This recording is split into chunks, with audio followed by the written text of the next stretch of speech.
Hello, hello, everybody. Welcome to the webinar. I'm Dr. Stephen Fallon. Welcome, welcome. I'm here with Dr. Jim McKee. Jim, how are you?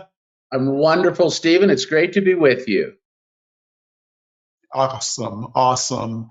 So, everybody, we have an exciting webinar tonight. It's time to rethink TMD. This is very relevant to all of our practices. I'll tell you, dental school, I didn't learn that much about TMD. And even since, I've gone through a lot of training. I've gone to Piper a few times, Dawson, Pankey, Spear Coys, a lot of stuff training wise. I still don't feel confident about TMD. Not totally. And I don't feel that confident with MRIs or things like that. So I've asked Jim to come in and give us a webinar that will give us a better increased confidence about these TMD people that come into the practice. Personally, I try to avoid them if I know they're there. But I'd like to be able to help these people. Huh? I said, that's what everyone says. I had a very prominent lecturer said he spent his whole life trying to avoid the TM joint. Yeah. Or at least, well, I'm trying to avoid structurally compromised TMD patients, basically. Anyway, I felt that this would be a good topic for everybody because this is something that a lot of people come across and try to not deal with. So Jim's going to give us a really nice presentation, teaching us a whole bunch of things that, I just don't really deal with in my practice, but I'd like to have more skills and knowledge to be able to. So everybody, I'm going to have Jim start. Jim's, a recognized leader in TMD. Teaches, he's taught at Pankey and Dawson, but he teaches now. He's on faculty at Spear Education and has a study club. He had a study club with Mark Piper. Now he has a study club of his own with another group, I believe. Yes. Yeah, so he's like an authority. I actually went to one of his workshops with Piper. He wouldn't remember me from that. It was like 10 years ago. And I still didn't have the nerve to really deal with a lot of TMD patients. But now we can get MRIs in Canada easier, so I feel more, empowered to do this kind of work. We are going to do a Q&A at the end. And I'm going to ask Jim any questions you might have about this topic. So just write in the questions section any questions you have, and I'll do my best to ask them all of these questions and have this a meaningful webinar for everybody. So I'm turning this off. I'm going to turn off my microphone, Jim, and let you take over, and I'll come back for the Q&A at the end. Sounds great, Stephen. Thank you so much. I really want to thank Stephen for the opportunity to be with Phelan Dental Seminars. Stephen was far ahead of his time with online education, so it's really a treat and a privilege to be here. So I want to thank you, Stephen. It's kind of funny what Stephen was talking about tonight is really a perfect introduction into this topic. Because most of the time when I say it's time to rethink TMD, I get kind of a blank look on dentist's face. They say, you know what? I don't treat TMD patients. Why do I need to know about the joints? If that's the case, the assumption that's being made is really, I don't have TMD patients because my patients have normal TM joint anatomy. So let's start with normal TM joint anatomy. And honestly, I'm going to show you imaging because, as Stephen said, we're not used to getting a lot of training in that. So I've got a CBCT view up now. That's a front view. And it's got a lateral medial orientation, lateral towards the ear, medial towards the brain. Now, I know a lot of us aren't used to looking at imaging, so what I'm going to do is I'm going to outline the structures that are important to be able to recognize. Condyles in red, joint sockets in yellow. Now, you'll note no disc because CT only picks up hard tissue. Let's put the MRI next to it, same orientation. This is the coronal or front view, and we'll outline the structures. Condyle in red, joint socket in yellow, and now disc in blue. And interestingly enough, you might be thinking, why did I put up the coronals first instead of the typical sagittal views, which we'll look in a second? Because I think, We talk a lot about TMD, but I want to say really clearly up front, I don't have a temporomandibular joint practice. I have a restorative practice. I happen to see a lot of TMD patients, but my belief is we all do. I think that we're underestimating the number of patients that have this. And I'm going to go through tonight and show cases of people that really you might not think have temporomandibular joint issues, but they're the same patients that you're going to see in your office on Monday morning. Here's the CBCT of the side view, anterior posterior representation here. So nose is towards the front, back of the head is towards the back. You can see the ear canal real clearly on the CBCT. Condyles outlined in red, joint sockets outlined in yellow. And now let's go to the more familiar view, the sagittal MRI. Again, condyle in red, joint socket in yellow, disc in blue. Here's the first exercise. I want you to take a pencil in your mind's eye, and I want you to draw normal disc space in the CBCT views. Because one of the things we're going to talk about is the fact that when we have a CBCT, we can gauge the joint space. So we'll have an idea of whether the disc is present or not. Now, if this is normal anatomy, we've got a soft tissue and a hard tissue component to it. Let me touch on the soft tissue for just a second. Normal disc position and disc condition. Normal disc position should be 11 o'clock load bearing. Think of the thin part of the bow tie being the part that's being compressed when the joint's being loaded by the muscles of mastication. That's going to rip the posterior band about 1 o'clock. Now, for those of you who might be in tune with the literature, you're going to say, wait a minute, that says 12 o'clock in the literature. If you really read the literature carefully, what it says is 12 o'clock plus or minus 10 degrees in 1990 when MRIs first came out. In 1997, Ramelsberg said 12 o'clock plus or minus 30 degrees. When you have that big a spread, what you know is you don't know what normal is. Provenzano in 2012, a little over 10 years ago, really brought a lot of clarity to this discussion and said, wait a minute, let's look at disc position in terms of its ability to dissipate the load, because that's what it's there for. So 1 o'clock posterior band is going to be pretty much a normal posterior band. Now, in order to have normal joint anatomy, we have a ligament that's going to attach both at the lateral and the medial pole. So basically, the disc attaches like a bucket handle. So we want to make sure those ligaments are intact. From a hard tissue perspective, the anterior posterior dimension of the condyle should be about 8 millimeters. The joint socket's about 12. So real quick and easy when you take a look at a scan is, does the condyle fit 2/3 of the joint socket? If the condyle does not fit 2/3 of the joint socket, then we're going to start that the disc going to start to think that the disc probably came off before growth was complete. I'll show you some cases in just a few minutes about that. From a medial to lateral dimension, it should be about 20 millimeters. If you're thinking ahead and doing the math in your head, that means you've got a surface area of about 160 square millimeters.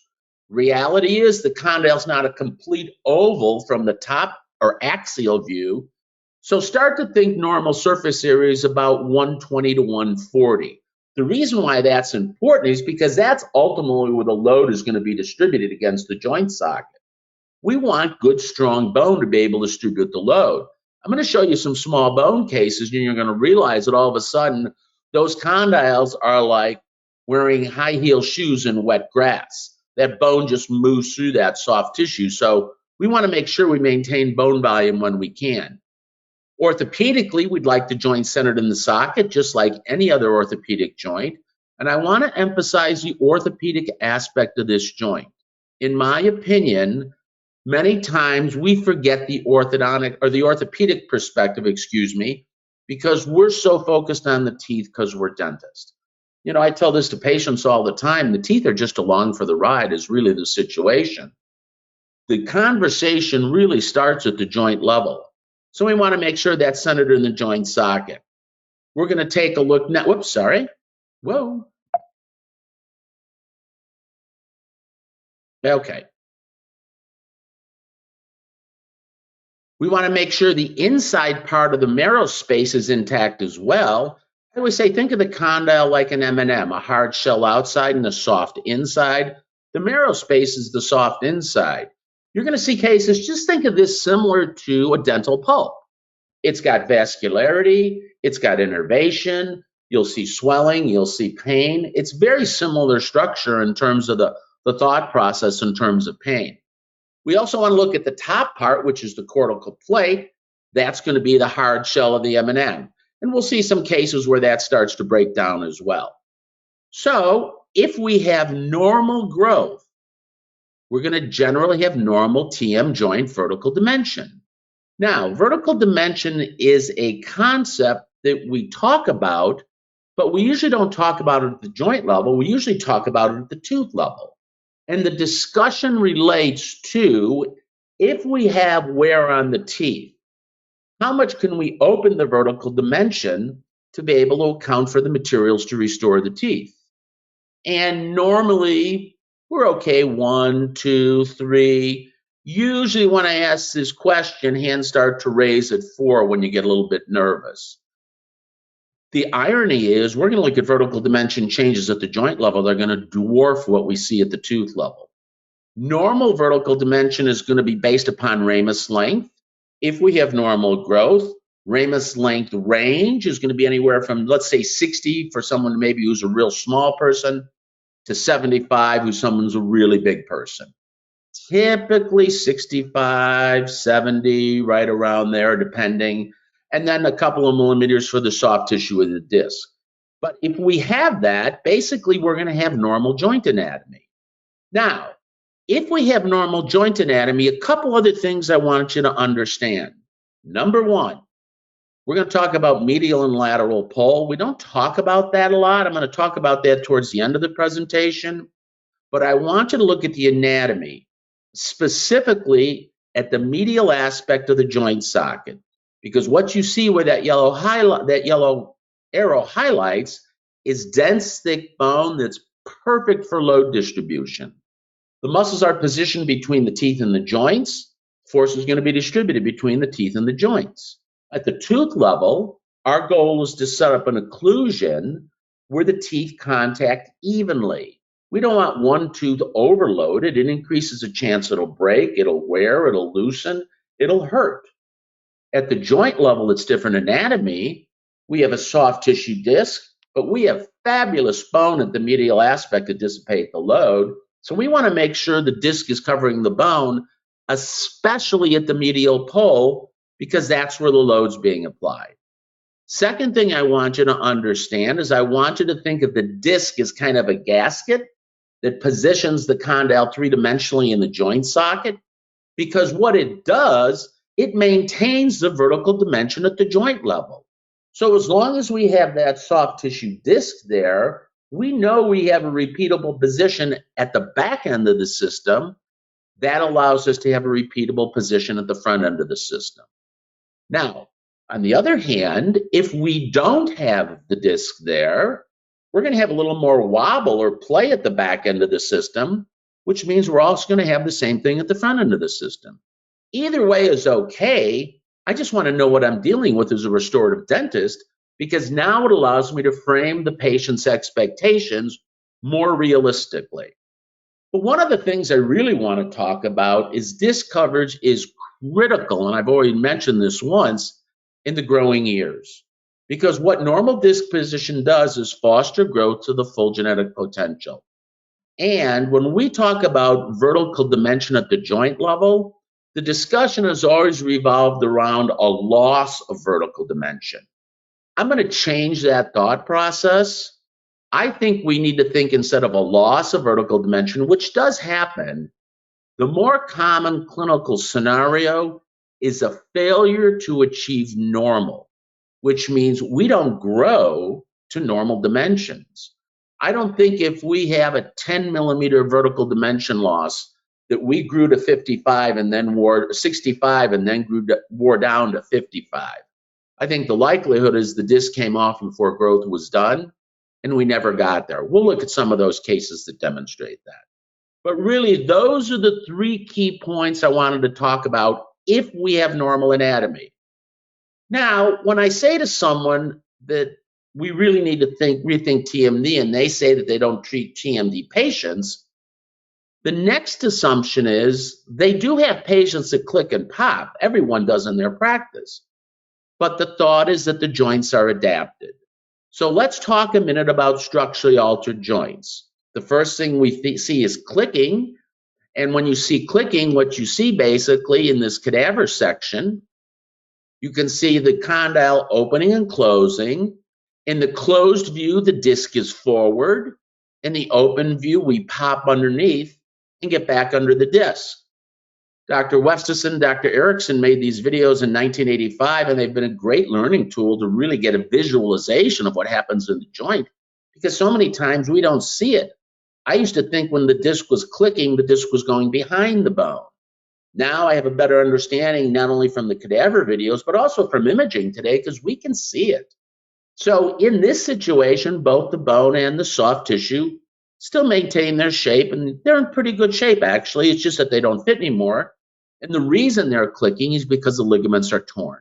So right off the bat, I think we have to start thinking again more orthopedically. If we have a patient who has clicking and popping joints, that means they've got a torn ligament. Kind of funny, we don't think about an ACL or a rotator cuff the same way we think about a TM joint injury. The 16-year-old who tears her ACL has surgery to try and establish the most stable joint possible moving forward. The 16-year-old who tears the ligament at the joint level is told not to chew gum and don't be so nervous and go to yoga to relax. It's kind of a crazy thought process if you think about it, but we need to move that process into the orthopedic world because that's the real world. Now, some patients will click and then they'll come in and say, you know what? I don't click anymore. My clicking went away. I must have gotten better. And in essence, what happened is they didn't really get better.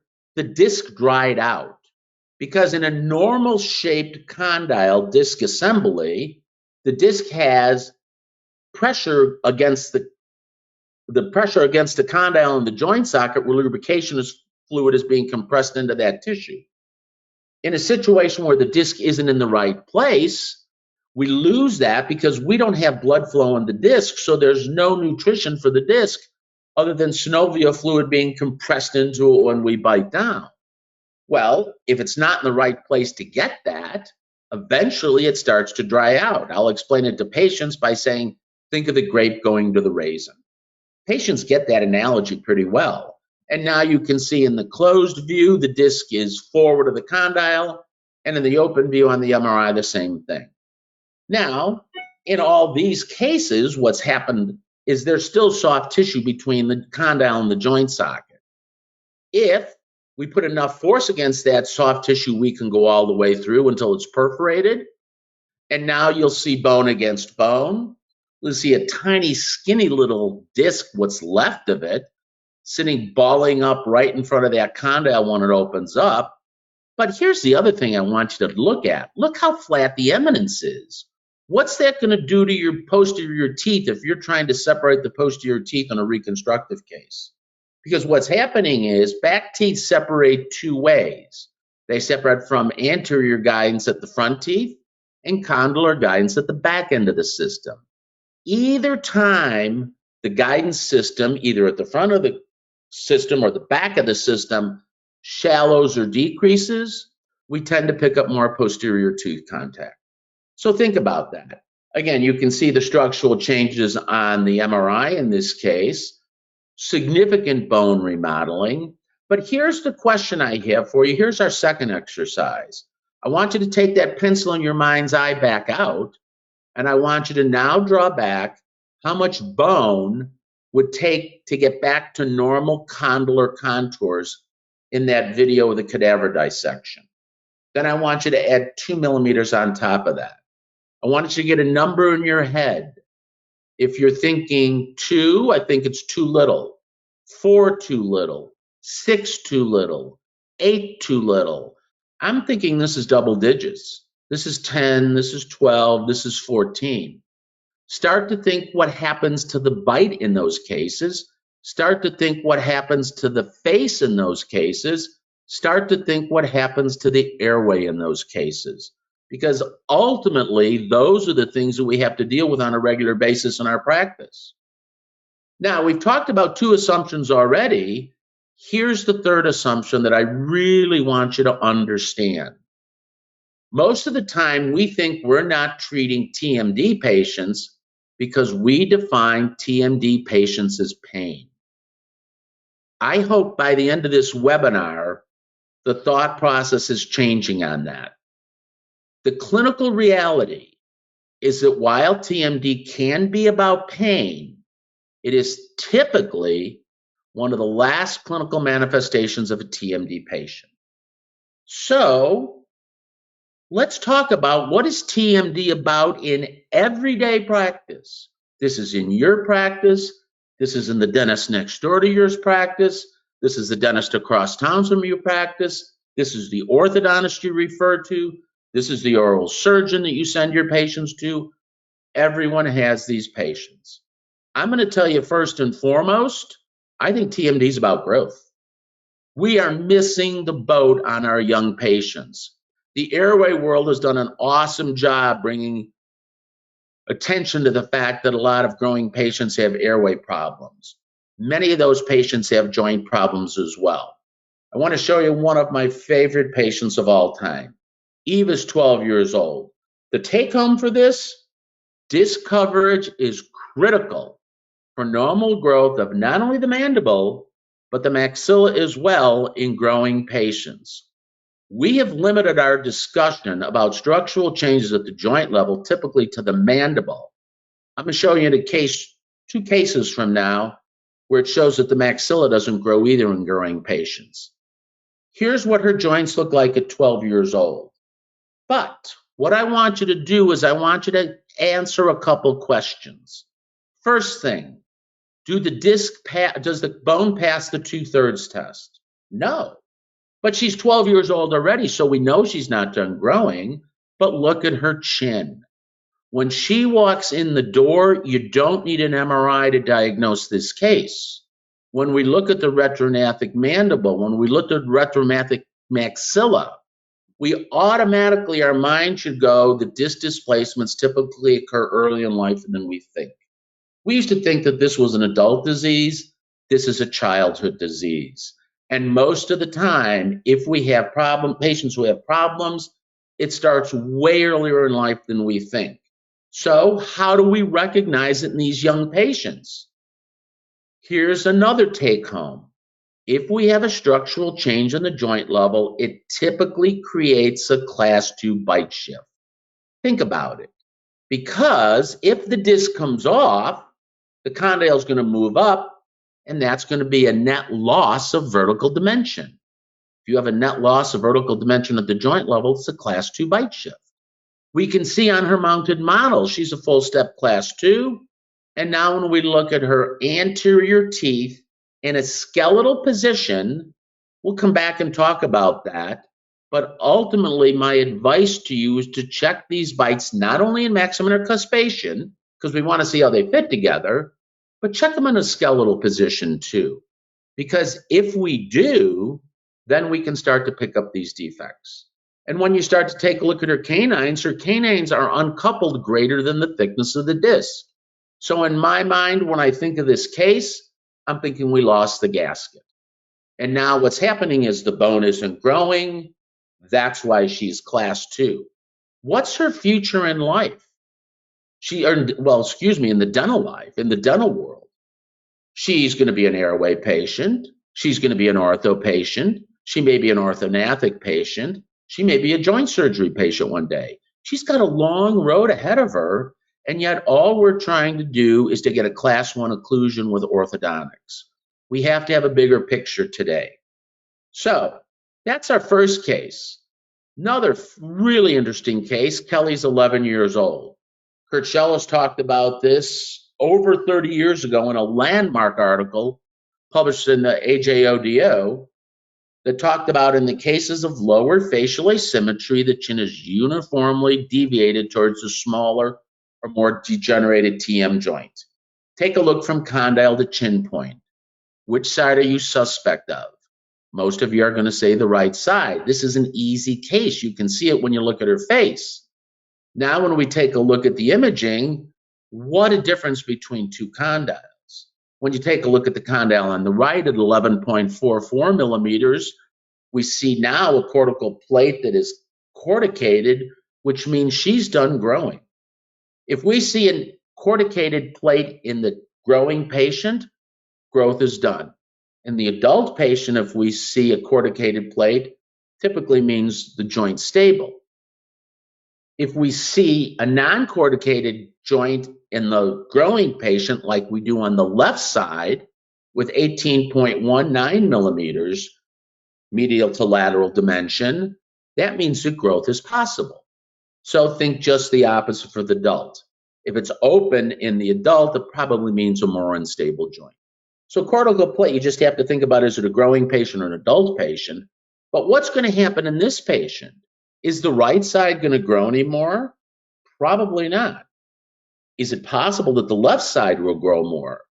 Yeah, there is a good chance of that because there's still growth potential left in that bone. So what are you going to tell the parents about this case? The likelihood it may get worse before it gets better, because if that left condyle continues to grow, the asymmetry is going to be more noted because you're going to have a larger discrepancy between the ramus lengths. Because now when we look at ramus lengths, this is a really extreme case, 63 millimeters on the left side, 45.75 on the right side. That's why she's got the facial asymmetry. The bone never grew on the right side. Let's look at one more growing case. Here's Mike. Mike's 14 years old. Another landmark study in AJODO by Flores Mayer out of University of Alberta talked about disc abnormality is associated with reduced forward growth of both the maxillary and mandibular bodies. And disc abnormality is also associated with reduced downward growth of the mandibular ramus. Same thing we've been talking about. Mike 66 on the right side, 55 on the left side, 11 millimeters shorter, exactly. But let's take a look at his maxillary growth as well. The green lines you see run from the back of the joint socket to the mesial contact of the mandibular and maxillary first molars. And what you can start to see is you can compare the growth side to side. So the right ramus length went to 66, the left to 55. So we're going to assume that the right grew pretty normally. If we measure now mandibular projection, on the right side, it's 90.53, on the left, 81.5. 9 millimeters shorter on the side that had the injured joint. But if you take a look at the maxilla as well, it's the same thing. The maxilla is almost 4 millimeters shorter. So don't think that if we have a joint problem, it's just the mandible that doesn't grow. It's both. So those are the cases I wanted to show you about growth, because TMD starts about growth. I really think that's where these problems start. But what they turn into is malocclusions. So really what TMD is about, it's about malocclusions. And malocclusions you're going to see as a restorative dentist, as an orthodontist, as an oral surgeon. But most of the time it's going to be the restorative dentist who is treatment planning and quarterbacking the case. So we have to understand this in terms of the malocclusions we see. The most common malocclusion we see is the class 2 occlusion. We've talked about that already. This is another patient with a retrognathic maxilla, retrognathic mandible. And again, as we see now, a lack of disc coverage in the growing ears. That's why we see the breakdown of the bone, the incomplete groan, the uncoupling of the anterior teeth. In the literature, it's talked about by Daniel Manfredini in 2016 in the Journal of Oral and Maxillofacial Surgery in a systematic review that it seems reasonable that skeletal class 2 profiles and hyperdivergent growth patterns, another name for a short ramus length, really, are likely increased with an increased frequency of disc displacement as degenerative orders. There's the Flores Mayer study that I mentioned before that talked about reduced maxillary growth and ramus growth. It's also about candid occlusal planes, though. This is a really interesting case. Jennifer was 28 when she came into me And she came in with an aesthetic concern. She didn't like the canted plane. She had had a consultation with an orthodontist who was going to try and move those teeth, but she was worried that the teeth were going to be able to be moved to a position where she'd be happy with the smile when she was done. She asked, why did this happen? And ultimately, in this situation, again, this is a really good example of something that's not growing very well. So when we start to take a look at this case, we see the bone doesn't pass the 2/3 test. And now I'm going to suspect that she's probably going to have a ramus length discrepancy with the shorter side on the right side. And when you start to take a look, she's 53 on the right, 58 on the left. She's shorter on the right. That's why she's got the Canada occlusal plane. Here's one that goes the other way. Facial asymmetry, another Canada occlusal plane to the left, though. Easy one when you look at the chin on this case. Bad bone. I mean, the right condyle is up against the joint socket at the lateral pole. You can see some cysts in that bone. The condyle is pushed towards the outside, which means the disc probably herniated to the inside. But really, when you look at the left side, that's where you see an ugly condyle. You see a big cyst towards the medial aspect of that condyle. You see a cyst on the lateral aspect of the condyle. Look at the joint socket with the bone growing down that looks kind of shadowy. That's bone that's starting to grow in and start to ankylose that joint. So these cases are everyday cases in our practice. When you look at the ramus length on here, another ramus length that's 12.2 millimeters short on one side compared to the other. That's what I said. When we talk about ramus length at the tooth level, there's really a bigger discussion out there in terms of vertical dimension at the joint level. Anterior open bites, every dentist has cases that are watershed cases in their career. This was one of mine. Sammy was a wonderful patient. First time I saw Sammy, I diagnosed her with a tongue thrust because that's what I had heard at the time. I made an appliance. She didn't get any better. She had a lot of pain. Made a lower appliance first. Then I made an upper appliance. She didn't get any better. Then I made a lower appliance. Didn't get any better. Then I imaged. That was in the days where I was imaging, not always before I made appliances. This was one of the cases, though, that tipped the scales. Because once I imaged her, I saw she had small bone. She had a large disc sitting in front of a small bone, which is a horrible combination. And the red outline is swelling in the marrow space, exactly what we had talked about before when we looked at normal. This is a lot of problems, and quite frankly, it was more than the appliance was able to adapt to. She had more structural damage than the appliance could account for. Appliances are great at quieting down muscles, and the more muscle you have as part of the pain, big picture, patients are going to do great. The clinical reality, though, is with imaging today, we know that muscle plays a role, but there's other structures that play a role too, and sometimes muscle's only part of the discussion. Sammy taught me that case. Overjet cases, again, this is another interesting case. You're going to start to see the anterior uncoupling. When you see the anterior uncoupling, take a look at the face again. You've got another retrognathic mandible. Condyles don't have any disc coverage, but again, pretty broken down joints when you start to take a look at the CBCT. Again, irregular cortical plates, non-corticated cortical plates, irregular joint sockets, small ramus lengths on the right side, 55 millimeters. Generally, when it gets down under 50, you start to think that those are the cases that we might have to think about total joint replacements for, because simply there may not be enough bone support there to carry the load. So all of a sudden, these are patients you see every day in your practice. Mary's another case, retrognathic case, 17 years old, came in because her second molar was sore. Her second molar was sore because it was sensitive to hot cold, because she had worn through the enamel. She worn through the enamel because it was the only tooth touching, because she had lost so much vertical dimension at the joint level. When you look at the condyle, textbook case of someone who didn't grow and just pounded the back teeth because those are the only things that were touching. Again, take a look at the CBCT reconstruction underneath her facial photograph.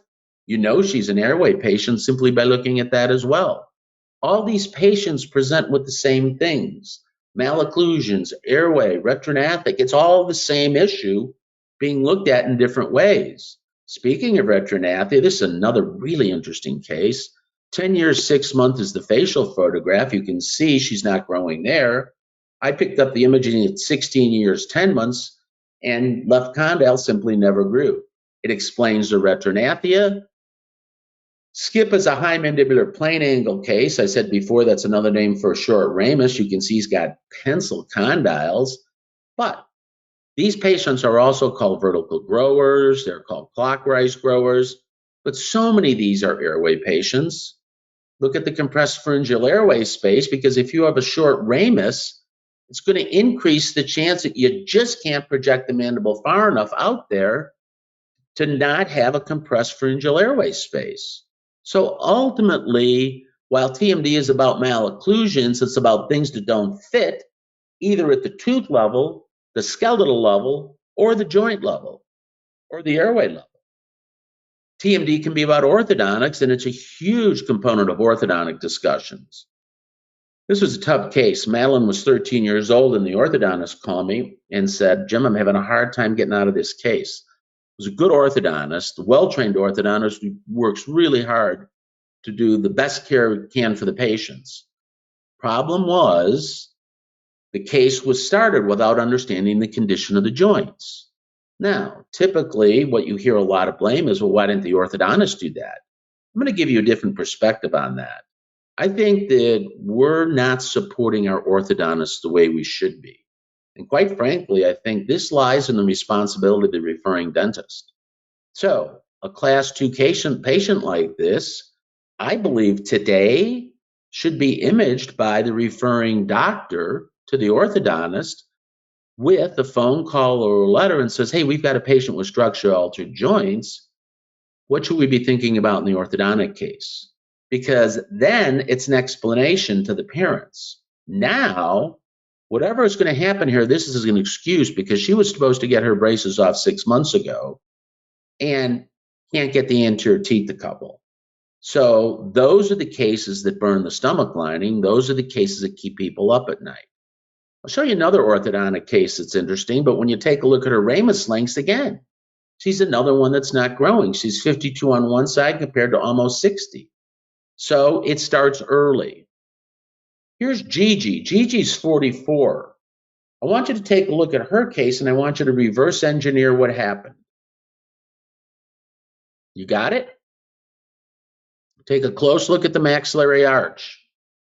She started clicking at 22, right and left joints. She had ortho with molars extracted. Number 5 or number 12 if you're on the international system, 14 or 24, depending upon if it's US or Canadian, but maxillary first premolars. She had ortho due to a large overbite and a lack of anterior guidance. The discussion was that the orthodontic correction would take care of the orthodontics would correct the occlusion, and that would take care of the joints, meaning that the joint problem came from the occlusion. And quite frankly, during this time when ortho would have been done on her, that was a very common thought process because the prevailing thought was that if the bite wasn't right, it was going to activate the lateral pterygoid, and sustained contraction of the lateral pterygoid was going to pull the disc off. So that's part of the reason we thought that maybe kids didn't get this, and it was more of an age-based problem. That changed, though, basically in 1989 when MRIs came out. Once MRIs came out, Kurt Schellis published in 93 about these types of issues. So the orthodontist, again, or the orthodontics was done to correct the bite, which would correct the joints. She started with a maxillary hard appliance at age 42, which didn't help her. She had an anterior repositioning appliance at age 44, which didn't help her. Pain in the left joint's getting progressively worse. So when you take a look, left joint's been beat up a long time. I mean, take a look at that left joint. How long do you think that's been going on? Days, weeks, months, years, or decades? That's been a decades problem. Again, the right joint is off as well. Non-corticated on the left side, continuing to break down. So TMD and occlusion plays a huge role in orthodontics because TMD so many times influences how we're treating these types of patients. TMD can also be about bite stability as a restorative dentist. Because when you start to take a look at bite stability, Pete Dawson talked about holding contacts at the tooth level.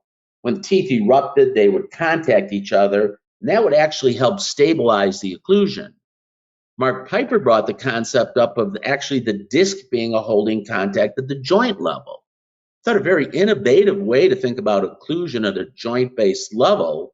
It's funny because Mark was really known as a surgeon, but I think his greatest contributions to dentistry was really his insights into occlusion and the role that the joint plays in developing the occlusion for the restorative dentist.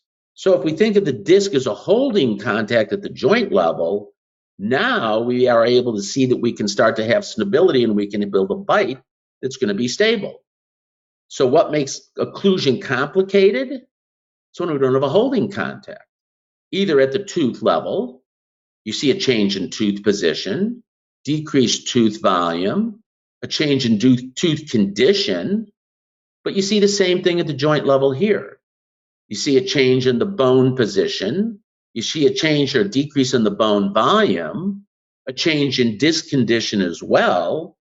And when you start to put the pieces together, we start to see again some pretty unstable situations at both ends of the spectrum. The back end of the spectrum, though, again, at the joint level is the part we normally don't see. It's easy to see this case. We know the case on the left side of the screen with the lack of holding contacts at the tooth level is a mess because we can see it.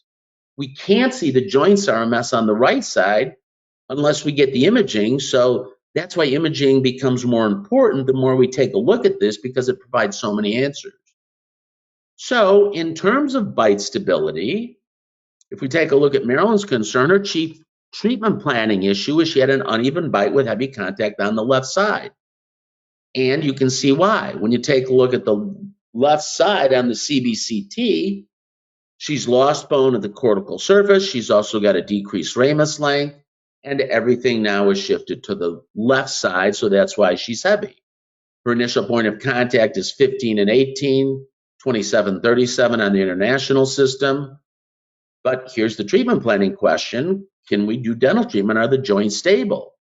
If you look at the bone, it looks corticated, so I would say yes. I did verify this with an appliance for about 12 months.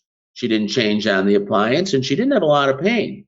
So at that point, her main situation was to get the bite fixed together, and we're able to restore those molars on the left side to be able to close that bite.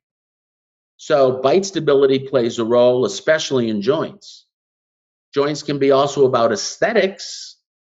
Another facial asymmetry to the left case, suspect a short left ramus length, suspected joint injury before the completion of growth. When you take a look now at the CBCT, it's obvious to see that the left joint didn't grow. But again, look at the right joint. The right joint, again, has a compressed joint space. The disc isn't covering the right condyle as well. So it's not as just one side is bad. Most of the time, both sides are bad, in my experience.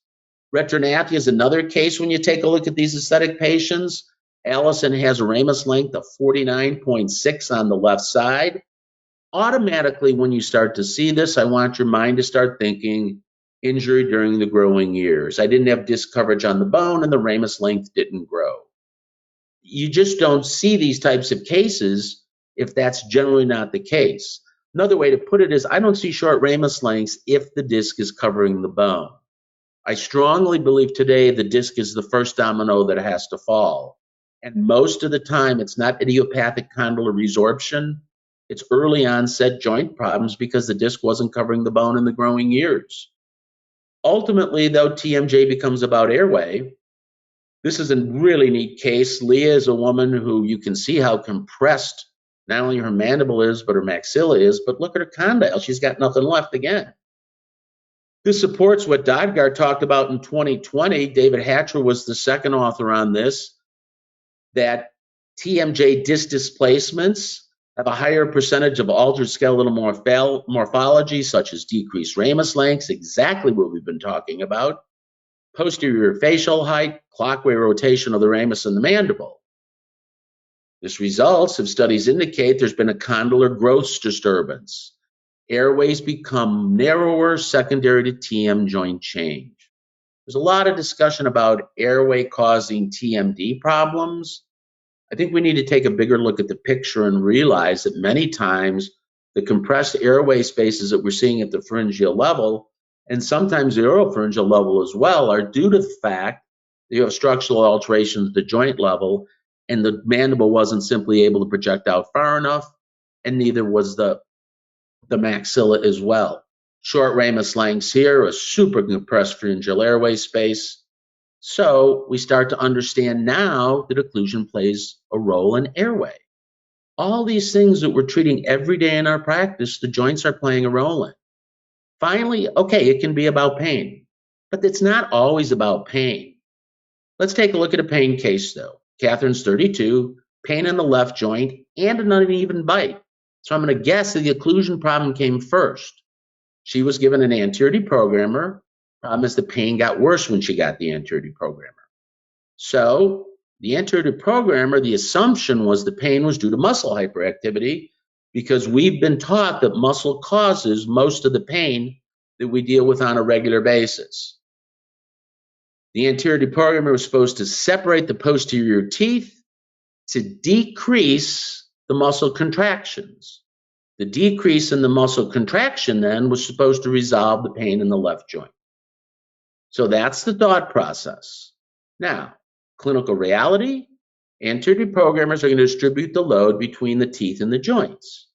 Now, we're decreasing the amount of surface area we're able to distribute the load on the front end of the system. So we have to understand we are going to be increasing the load on the joints. What we're hoping for is we're going to decrease the muscle activity so the load's not going to be as much. Bottom line, this can be a fabulous appliance if the disc is covering the load-bearing part of the joint because that's where it's going to be loaded. So if it's not covering, if we don't have soft tissue protection there, then we have potential problems because we're loading an injured joint. I'm going to talk to you about Piper's stages in a minute, but basically 1 through 3 means we have disc coverage at the load-bearing part of the joint. 4 and 5s don't have load-bearing potential at the joint level, so those are an increased risk for an anterior deprogrammer. Anterior deprogrammers have historically been used to differentiate between muscle and joint issues. I'm going to suggest to you that we can get a good history if we understand how to look at the bite and screen for joint problems, which really is going to be determined by how uncoupled the anterior teeth are. If they're uncoupled greater than the thickness of the disc, we start to think that maybe we've lost the gasket. And if we throw in diagnostic nerve blocks, which are really easy to do, we can talk about those later on. That's a far more effective way to differentiate where the pain's coming from.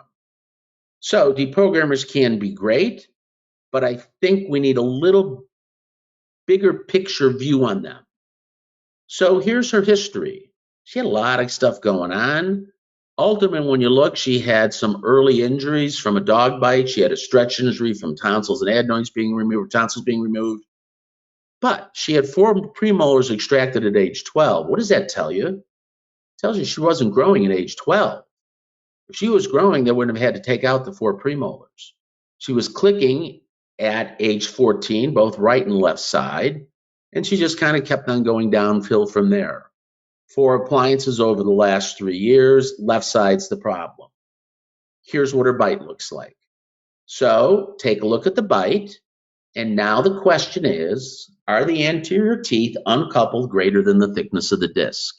I'm going to call the disc 2 millimeters for sake of discussion. Yeah, that's way more than 2 millimeters. And if you look at it, everything is kind of shifting to the left, isn't it? Look how close the canines are on the left side compared to the right side. Everything shifts towards the short side.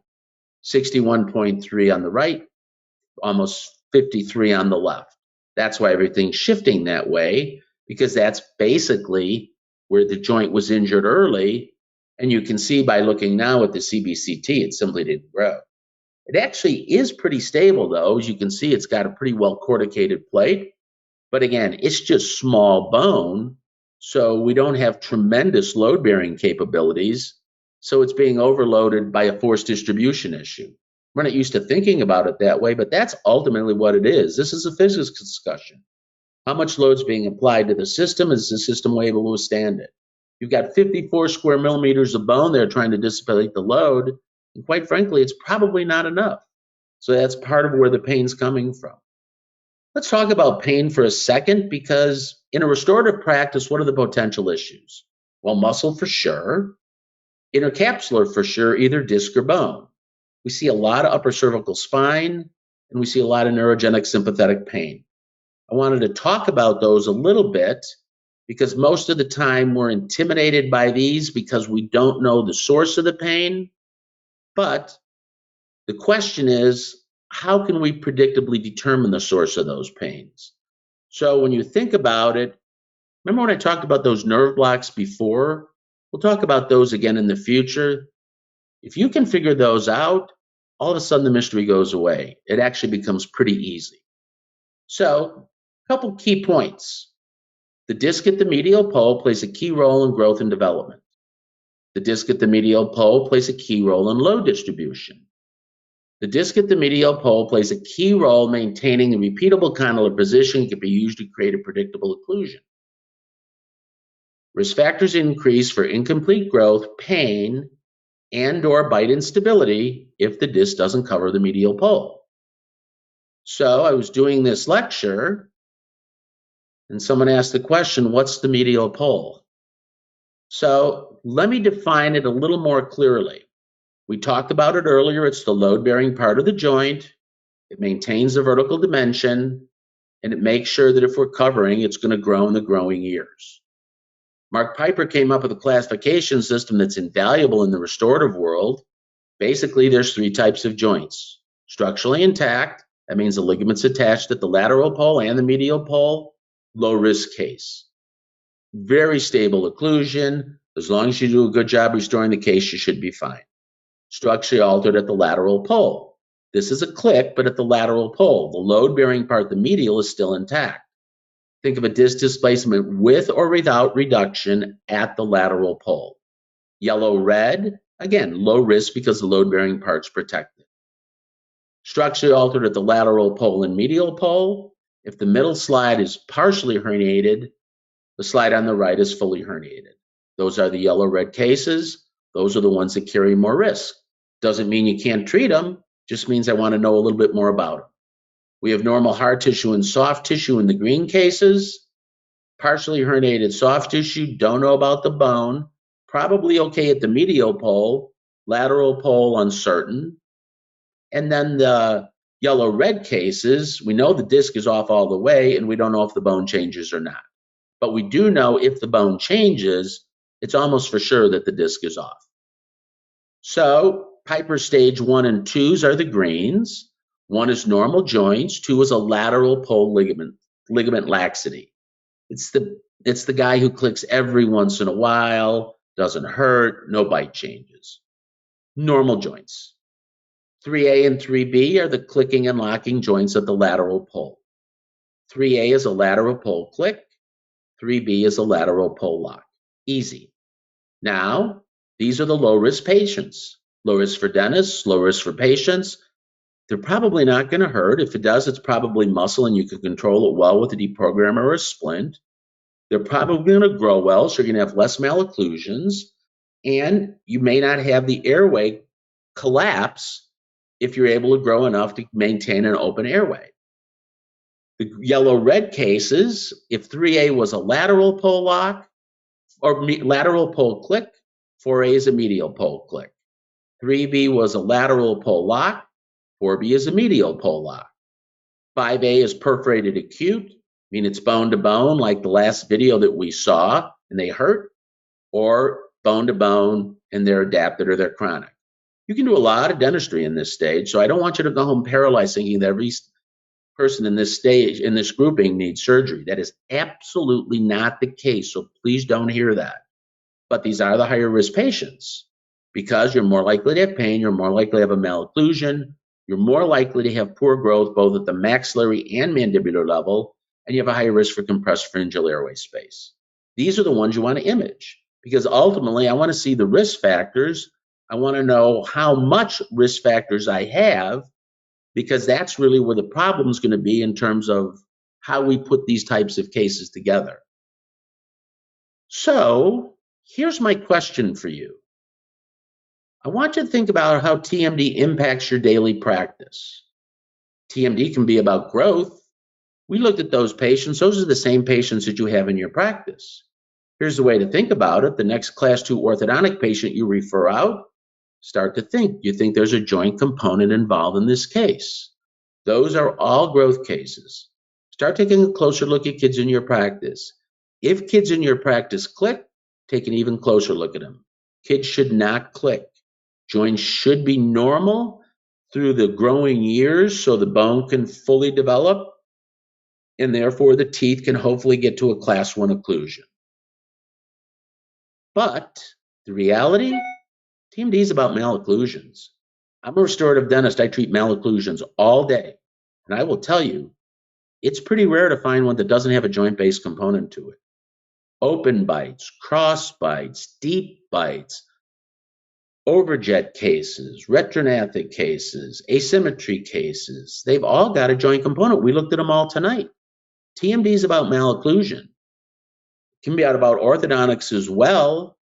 As I said, I really want to beat the drum on this. We need to do a better job supporting our orthodontists. We need to make sure that we are not hanging them out to dry by sending them patients over and saying, fix this class 2 bite. That's unfair to the orthodontist. That's our job to be able to recognize what the problems are so we can send them over, and now we can have a realistic discussion with the parents. We need to do that. There's too many of these cases out there. I'm seeing them every day in my practice. We've talked for years about joints being related to occlusal stability. Again, nothing's new in that arena. Adult patients who need either orthodontics or restorative dentistry have to have a stable foundation to build to. Today, we can see that easily through imaging, and we can test it with appliances. TMD is about airway. You know, the earlier someone's injured in life and the less they grow, the more likely they are to be an airway patient the older they get. There's no other way to say it. So again, it becomes incumbent upon us to start recognizing this earlier and earlier in our practices to try and get to it as soon as we can, instead of letting this whole thing cascade into some of those tougher cases that we looked at tonight.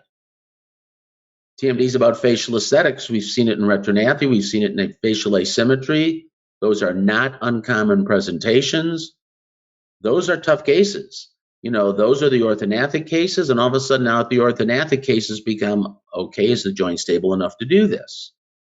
It all comes back to the joints. I was talking to a dentist today. I said, all roads lead to Rome. Most of the treatment planning we're going to be doing today, the question is the joints, are the joints going to be able to do it? TMJ can be about pain.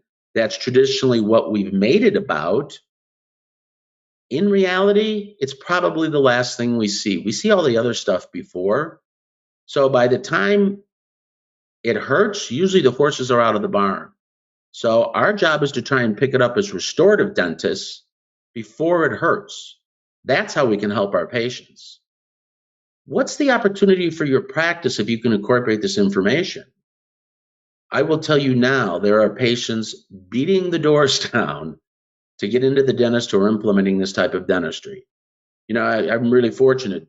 Stephen had talked about this. I worked with Mark Piper for 12 years running 2 study clubs with Mark. I've run a study club, a local study club, for 32 years. I've run a study club in Nova Scotia, Canada, for Michelle Comeau for 7 years. I just started a new Chicago study club program. The dentists who are doing this are busy. And they're busy not only with joint stuff, but with restorative stuff also, because with the joints comes restorative. But the patients are looking for people in your community who they can go to. Here's the good news, so are dentists. I know there's dentists on this call who said, I'm not going to do this, but I'd love to have someone near me who would do it, because I'd refer them to. Become that person in your community. It is the fastest way, and there's nothing, second place isn't close. It's the fastest way to bring high quality patients into your practice is to become the community in your person who can diagnose TMD and treat those patients. Everyone wants to be an airway dentist. Everyone wants to be a cosmetic dentist. Everyone wants to be an implant dentist. No one wants to be a joint dentist. Okay, send me your huddled masses. You will never starve for a new patient again. And ultimately, you'll have as many people as you can treat. That's how many problems there are out there. Look at those cases we talked about tonight. Those are all in your practices. So what's the opportunity? And ultimately, can these patients be treated predictably? You will able to be confidently treat these patients if we get the right information. So the right information really becomes diagnostic information. So ultimately, in addition to the TMD, a lot of these patients need advanced treatment in the occlusal world, in the orthodontic world, in the restorative world, in the orthodontic world, the airway world. And most of the time, the dentists who refer those cases, again, don't want to handle that part of it either. So all of a sudden, your practice becomes pretty busy doing not only diagnosis, but a lot of times the restorative side of things on relatively complex cases. So you don't have to do a lot to build your practice. It's very easy to practice outside the insurance system because the number of people seeking your services is extremely high.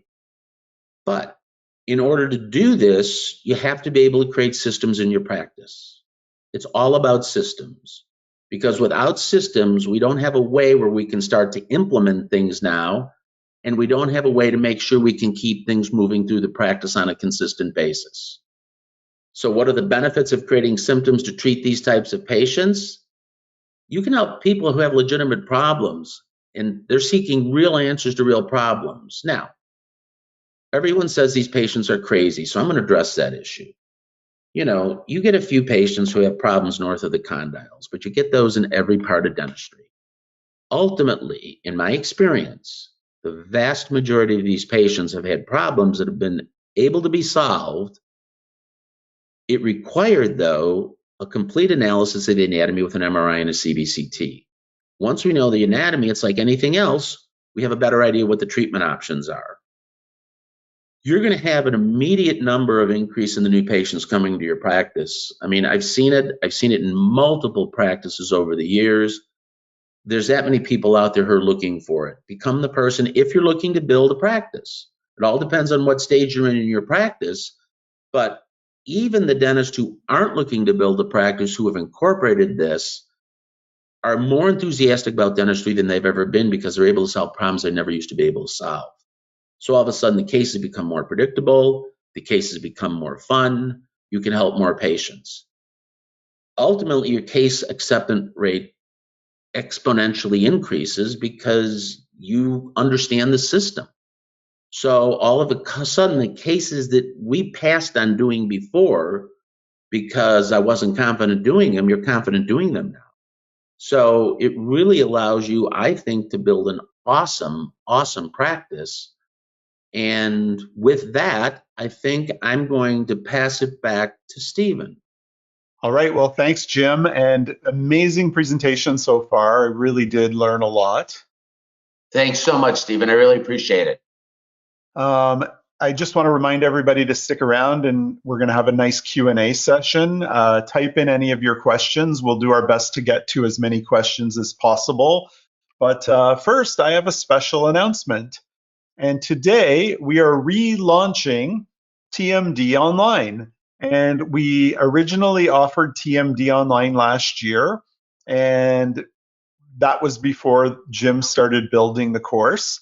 Now Jim has more than half the course built. So we've been getting some emails from people asking if they can join. So we decided to relaunch the course.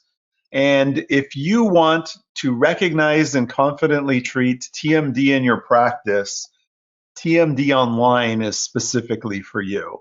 And with TMD Online, we have designed a 2-year online curriculum, a 2-year online course to teach dentists the skills to be more confident when the TMD type of patient presents in their practices. And our mission with TMD Online is to increase your confidence in recognizing, diagnosing, and treatment of patients who have structurally altered TM joints, empowering practice growth by attracting patients and increasing your enthusiasm for dentistry. You know, Jim has seen a lot of people that he mentors have tremendous practice growth because there's so much need and people out there looking for people who know how to solve patients with TM problems. So that's something you've seen quite a bit because you're mentoring study clubs, etc., right, Jim? Well, really, it's kind of interesting because that's exactly what we see, Stephen. And, when we talk about TMD, the average dentist thinks, I don't know if I want to do TMD because I'm not really into pain management. And you know what the clinical reality is that TMD patients really present typically as a malocclusion in our practice. So, as a restorative dentist, as an orthodontist, a lot of the tougher cases that we're seeing, especially in the airway world as well, have an etiology at the joint level. So while this is a TMD course, in essence, what it's really doing, it's allowing you to start recognizing some of the restorative and orthodontic and orthognathic cases that we see in our practice that we didn't understand were really coming from structural changes at the joint level. A lot of the early growth cases that we see end up being the facial asymmetries when they're 27 years old. So that's why I'm saying this course, I think, really allows you to see patients in a totally different way in your practice, growing patients, airway patients, orthodontic patients, restorative patients. And it really opens up an entire new number of patients who are seeking these services. So that's why we see people's practices really kind of take off because the need is out there and people are looking for answers. Yeah, and a lot of people don't want to take on these kind of patients too. So that's the other beauty of this. So We kind of painted these patients to be patients we couldn't help because we thought they were nervous and they clench and ground their teeth, and automatically you can't do anything with those patients. Ultimately, the reality is there's just structural alterations in the joint, same as there's structural alterations in the tooth. Once we understand the anatomic changes, then we have treatment options we can talk to patients about with a far greater degree of confidence. Amazing. So TMD Online is taught by Jim McKee. So we have Jim has developed the curriculum. I helped him with it, but it was him driving the curriculum. And it's taught with 10 different online clinical training modules. In my opinion, Jim's the best person in the world to teach this course as a restorative dentist who has this level of training about TMD. And if you look at the portal, this gives you a quick view of what the portal looks like.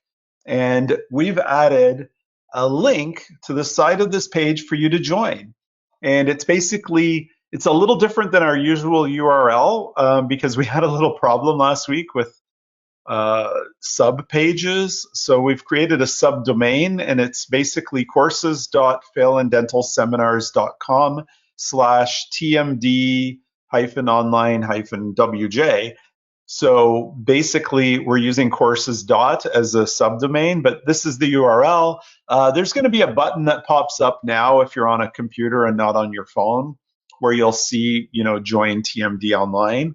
And you can just click on that and go to the page that has all the information about joining. And people are obviously wondering what's the investment. And basically, we're planning to make TMD Online $29.95. We have a special webinar membership offer for you today. You'll save $1,600 off the tuition if you join in the next 2 hours while we're on the webinar. So the final tuition will be $29.95, but for today, while the course is still being built, Jim has a few more modules to complete. We're adding some more content to specific modules, and we have some bonuses to deliver. So there's still some content to deliver, but there's a lot there already.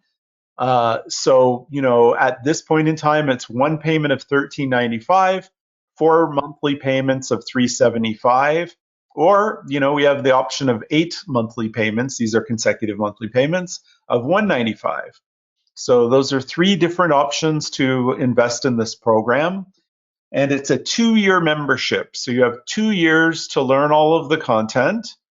And this, as I said, is taught by Dr. Jim McKee using 10 different clinical training modules. We also have a series of bonuses, and we have quarterly bonus coaching webinars. So there's a lot here. Jim, let's describe the modules. Module 1 is Introduction to TMD and Occlusion. Why don't you just let the members know what you've created for this module, Jim? Module 1, it's really kind of the foundation of the material that we're going to talk about. It's basically a discussion. We're going to talk about some joint anatomy. I'm going to start right away with showing you what normal anatomy looks like with an MRI and a CBCT. We're going to look at a lot of imaging throughout this course, so we want to get comfortable looking and knowing what it's going to look like. We're going to talk about how changes at the joint level impact the occlusion. I think we were always taught that if you had a bad bite, you'd end up with a bad joint, Stephen. I think what we realize today, that if you have a bad joint, that's when you end up with a bad bite. We always thought the tooth caused the joint problem. In reality, the joint causes the malocclusion. So we'll talk about that. We're definitely going to talk about how the joints impact the airway patient, and we'll talk about some concepts of pain. This is not going to be a pain-driven course, but we are going to see some patients who do have pain levels that we have to be able to at least diagnose. We don't have to treat them, but when we see structural alterations in the tissue, pain's going to be part of that discussion. Again, it's the same analogies we see with caries at the dentition level. We're used to treating that pain. We just need to be used to diagnosing this pain, which we can do through both analyzing the anatomy, through looking at hard tissue and soft tissue with the joints. And also we're going to talk about diagnostic nerve blocks, which are critical to being able to differentiate your practice, but really start to understand where pain sources occur with the patients that we see in our practice. So it's a fun module. It's a lot of cases that you're going to see every day in your practice. And it's going to give us a great foundation to move through the rest of the course, Stephen. Excellent. And then module 2 is understanding what our patients are telling us. Maybe you could let us know about this. It's funny. Module 2, I kind of rearranged the material when I put this together, because a lot of the times what we do is we front load a course like this with clinical information because we're trying to establish an expertise in the clinical side. What I wanted to do is I wanted to change that up a little bit in this, and I wanted to start to give us a practice management model that we can build towards. Because unless we can go back and implement this into our practice in a way that allows you to have a profitable practice, this becomes an interesting course that you take online, but it doesn't really impact your practice. I want this course to impact your practice, because what we have to be able to do is we have to be able to build a practice that's going to be a sustaining practice. My belief today is that this is the fastest way to bring high quality patients into your practice. People talk about marketing. I don't think you market your practice today. I think you position your practice. And in order to be able to do that, what we have to be able to do is to listen to what our patients are telling us. That occurs in the new patient examination. In order to have those new patient examination opportunities in the office, you have to create a model or a practice mindset where you become the person who people in your community think about when they see cases that are maybe more complicated than they're comfortable with. Most of those start with joint-based problems. So that's why we'll talk about why it's important to take a good history. We'll talk about how we are going to talk to patients about diagnostic records. We'll talk about the new patient examination, and mainly what we're going to be able to do is to start talking about what we're looking at in terms of a tentative diagnosis by the end of the examination. So this is really putting the pieces together from a practice management perspective, and then how we're bringing patients into the practice. Excellent. Module 3 is comprehensive diagnostic records for TMD patients. This really is a nuts and bolts module on what you need to be able to gather to be confident to talk to your patients. So we're going to talk about getting photographs. We're not going to spend a ton of time on it because most people have photographic skills or they can glean that from another course. But what I'm going to do is to talk about what photographs we take, but really what's their diagnostic value. We'll do the same thing with mounted study models so we can understand how the teeth fit together and how they relate to the joints as well. We'll talk about what bite records we have to get for MRI and CBCT imaging, because when we talk about imaging in the next modules after this, we're going to be positioning the patient in certain positions when we take the imaging. So as part of our diagnostic records, we're going to talk about how to position the mandible when we're taking those diagnostic records. This is the module where we'll talk about nerve blocks. So what we're going to do in this module is to show the nerve blocks and show where we're going to do the injection, so you now become confident understanding where the problem's coming from. So this is another fun module. We'll talk a little bit too about practice management in this, because ultimately this is the module that really drives the practice model, because we're going to have a relatively low exam fee, but then we're going to have a higher diagnostic records fee. So we really have to do a really good job with this, but fortunately we've got it all laid out for you. So we'll have handouts that go along with this. We'll have protocols that you can use. So it'll be kind of a turnkey operation once we get the clinical information down. Excellent. Module 4 is TMD imaging, or TM imaging part 1. We've broken this down into 2 parts. Mastering MRI imaging. It's interesting, when you look at jaw joints, most of us don't have a lot of experience with imaging. I was fortunate to be early in my career, and I heard Pete Dawson talk about occlusion. I heard Mark Piper talk about TM joints, and Mark really was the one who introduced MRI imaging to me as a young dentist, quite frankly, probably 4 to 5 years out of school. What I recognized is that the textbook drawings that we looked at underestimated the clinical reality of the situation. There's a lot more structurally altered joint tissue, both hard and soft, than we were taught. Now, we've made this about pain. The real clinical reality is my practice is not a pain practice. My practice is a restorative practice.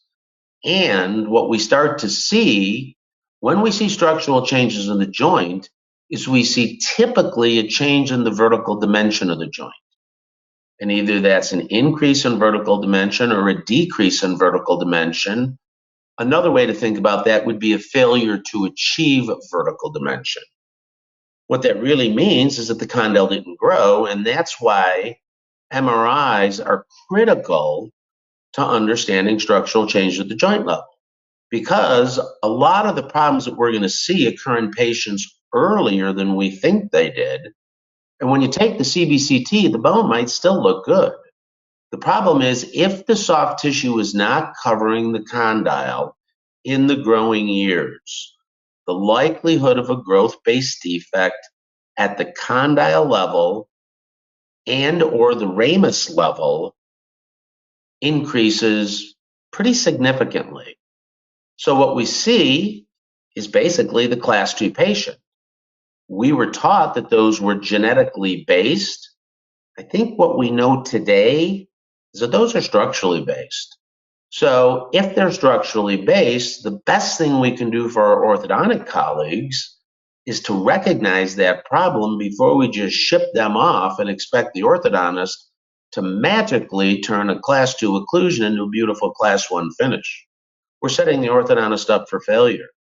So what we need to be able to do is we need to be the gatekeepers of this, especially in growing patients, which is why I think the MRI module is just a really critical module. And it's having finished this module, it's a really neat module. A lot of cool cases in there, so you'll enjoy this module. Excellent. And you're adding some things to it actually right now as I'm well. adding something right? tomorrow morning and doing live MRI cuts, so you'll see how to post-process an MRI and how to put that together. Amazing. Module 5 is TM imaging part 2, mastering CBCT imaging. This is another fun module. Really what we did is I broke down CBCT into the different things that we have to know about it. I've given you a spreadsheet that you can give to your radiologist, so all they have to do is basically do a checkbox report. You'll have all the information you need. We'll talk about what the anatomic changes on CBCT, how they impact the risk factors in treatment planning, and how you'll be able to communicate that to your patient. I'm also going to include my front desk person, Margaret, is going to do a live CBCT post-processing. That in it itself is probably the most valuable part of this module, because when we get any type of imaging back, MRI or CBCT, it's like getting a big loaf of bread back from the bakery. It looks great, but you have to slice it in order to be able to use it. That's what we're going to talk about. I'm going to show you the MRI. She's going to show you the CBCT. So between these two modules, you will be confident in imaging. She's also going to offer you an option if you want to outsource that you can not do that in your practice, or you can have people trained in your practice to do it. The reason is that this is part of implementation. So while all this is, interesting information, we got to make sure that you can use it. So we're going to offer you, again, a turnkey way that you can put this to work and implement it immediately into your practice. And does Margaret usually do this in your practice? Obviously. Margaret is the one who does the CBCT cuts in my practice. We were just talking today. I think she's done over 2,000 scans. She's been doing it for at least 7, 8 years, and I have no interest in this. This is all her gig. But really, I support it, because what I've seen is that the hardest part of implementation is the post-processing of the CBCTs. More so than the MRI. It takes longer than the MRI does, Stephen. That's the issue. You're going to see, when you see the MRI that I'm going to do, it doesn't take very long at all. Now, I've done a lot of them, so I'm confident of doing them, but you'll see what I mean. You're going to have a template that you're going to be able to use. It'll all depend upon how the MRI software is designed, but we'll show you how to go over that when we talk about that. But yeah, Margaret will be able to do that, because if you can get a clean PowerPoint presentation back that you can drop right into a template that we're going to give you, you're off to the races. You can start this. You can literally start this month. Okay. Module 6 is treatment planning the TMD occlusion patient. This is a fun one. We're going to talk about treatment planning options. We're going to talk about options for the maxilla. We're going to concentrate more on options at the joint level. I'm going to touch on a treatment planning algorithm that we can use for any patient, anytime. It's going to talk about the maxilla. It's going to talk about the joints. It's going to talk about the teeth. It really, I think, for me today, is the most complete way I've been looking at comprehensive treatment planning. My belief is that when you talk about treatment planning, there's a lot of discussion today on where you start. Do you start with airway? Do you start with joints? Do you start with the teeth? I don't know where you start, because ultimately I think you have to do all of them. But I don't think you can do any of them unless you understand the condition of the joint. And to be honest, that's the part that's been ignored. So the treatment planning algorithm I'm going to give you is based upon the condition of the joints. And ultimately, that's going to be based upon anatomy. I'm going to tell you that the highest risk patients that we're seeing routinely today are the ones that have decreased condylar volume in an anterior posterior dimension of their condyle. Okay? So it's the skinny condyles. Those are the patients that typically are injured early in life, and by the time they get to be adults, we just don't have enough surface area to carry the load. Those are the ones that tend to have the compressed pharyngeal airway spaces. Those are the tough cases. So we're going to talk about how to put those together. We're going to talk about fees as well, because again, at some point, we have to be profitable. But this will be a fun case. I'm going to weave some treatment planning cases in there. So you're going to kind of see examples as we move through the process. Amazing. And then module 7 is mastering occlusal appliance therapy.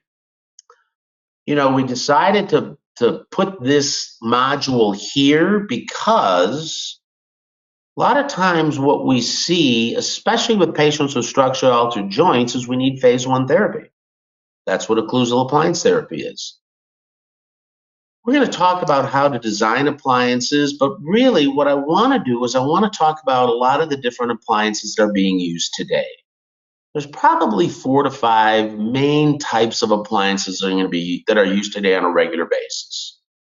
We're going to talk about each one of those, and we're going to talk about the pros and cons of each one of them because they all have pros and they all have cons. Ultimately, we're going to be real clear about what an appliance can do. An appliance can change the way the upper and lower jaws contact. That's it. We're hoping that through changing that can influence either tissue to adapt, airways to change volume, whatever we're trying to work with the appliance. But we have to be able to understand that the appliance can only do so much. It's not going to recapture a disc. It's not going to stop people from clenching and grinding necessarily.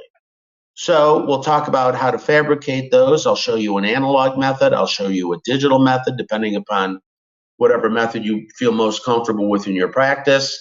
And I'll show you some different appliance cases we walk through. I also am going to talk about some of the assumptions that are made when we talk about appliance therapy.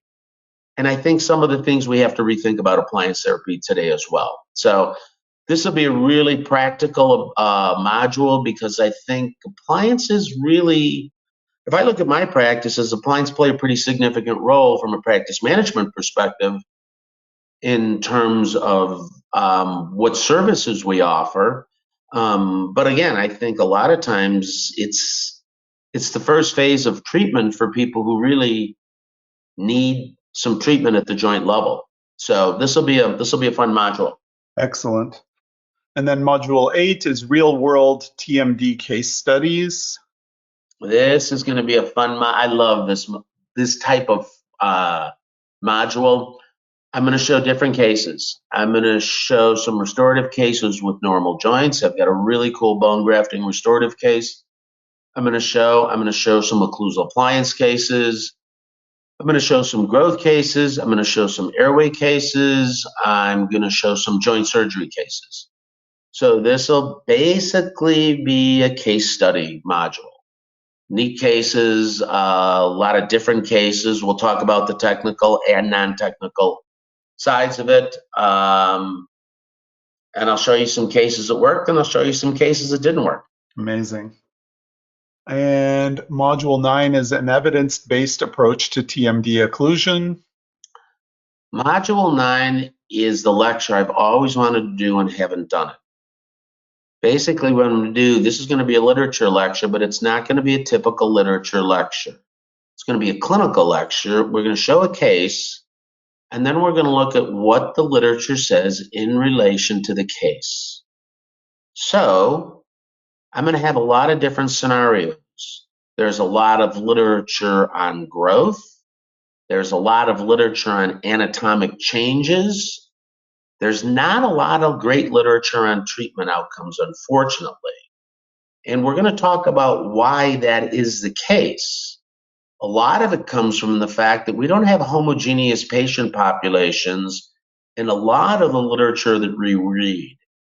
And I also am going to talk about the quality of literature specifically in the field of TMD and occlusion. I've been really fortunate to have written the journal the review of literature for the American Academy of Restorative Dentistry that's published in the Journal of Prosthetic Dentistry for the last 12, 13 years. So I've read a lot of literature over the years. There's not a lot of great literature out there because most of the time we're dealing with a non-homogeneous patient population. So we need to find TMD a little bit more clearly. So we'll talk about that as well. But really what I want this for, I want this to empower you to go back and to be able to talk to the colleagues in your community, especially the orthodontists, especially the oral surgeons, especially other general dentists. So I want you to be confident in literature because the things that we're talking about all have a solid background in evidence-based peer-reviewed journals. So we're gonna spread the word, but we're gonna do it from a scientific basis. So you're gonna see a lot of great articles that are written, both new and old, because there's articles that are 30 years old that are MRI based that show exactly the concepts that we've been talking about.